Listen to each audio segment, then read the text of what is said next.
Chapter 18. The poor widow's sons.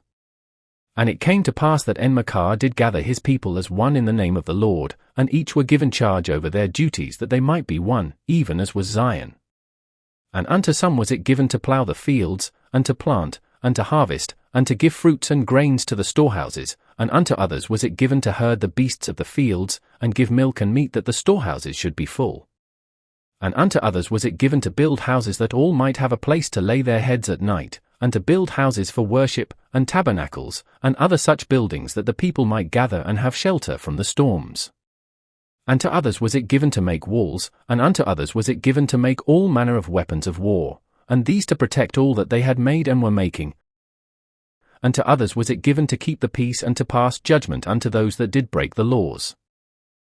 And each went about in their duties, seeking to prepare themselves and their lands for the wars they knew would come, and to protect themselves from the desolations they knew should be in the last days. And it came to pass that many foreigners journeyed from the east towards Babel, and as they journeyed from the east, they found a plain in the land of Shinar and dwelt there in the plain of Shinar.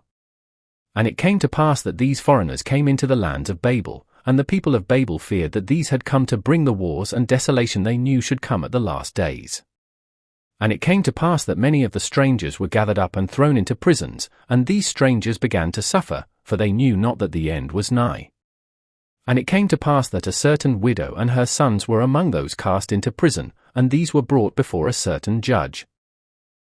And there the oldest son of the widow was commanded to pay homage to he that sitteth upon the judgment seat and to the Lord, their Elohim. But the widow knew not the Elohim of their land, and she said unto her children, Behold this man that desires that we should bow to his image, yet know I not their Elohim, and so it should be that we shall not bow but for the fear of our gods. And it came to pass that when her oldest son refused to bow, he was immediately led out to stand ready with those set apart for execution, and then it was that the same judge brought forth the second son of that same widow, and upon him was made the same request. And the second son replied unto the judge, My brother boweth not, neither then shall I bow down before thee. And the judge grew angry in the face of his defiance and asked the second son why he should not bow. And the second son answered him, saying, Because thou hast found us, a widow and her fatherless sons, strangers in this strange land, seeking safety and refuge, yet thou hast offered us not but prison and death, why for shouldest I bow unto thee? But I shall walk unto my death freely. And the bravery of his words angered the judge, and this son too was sent off to be put to death. And so it was unto the third, and the fourth, and the fifth, and the sixth, and even unto the seventh son.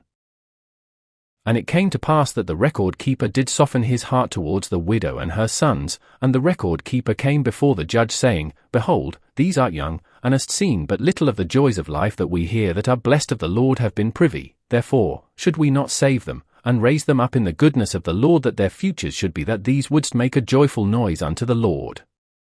But the judge pitied them not, saying, Let the sons of the poor widow be slain. Then spoke the widow, saying, O, thou cruel judge! Who art thou that destroys these innocent, young lives? And she fell down as if dead and pleaded unto the judge, If thou must take a life away, take thou my life, and put me to death before the lives of my sons. And the judge answered unto her, saying, Nay, this I canst not do, for the law forbids it, saying, Envy, covetousness, and jealousies are sins that shall lead men to fall prey to their price, even to the shedding of human blood. And the widow replied, saying, O thou that should quote such a law! And who art thou to be so particular to regard which of these, your laws, as thou should see fit, for it is thy own greed and covetousness that shall leave me a lone widow. I curse thee, and thy Elohim that hath no pity upon the poor and the downtrodden. And hearing this, the judge remembered the words of the record keeper, saying, Should we save them, and raise them up in the goodness of the Lord? And he sought to hide his sin, and the judge ordered the widow be put to death with her sons, that she not spread word of his shame, and the king, Enmer Kar, knew of it not.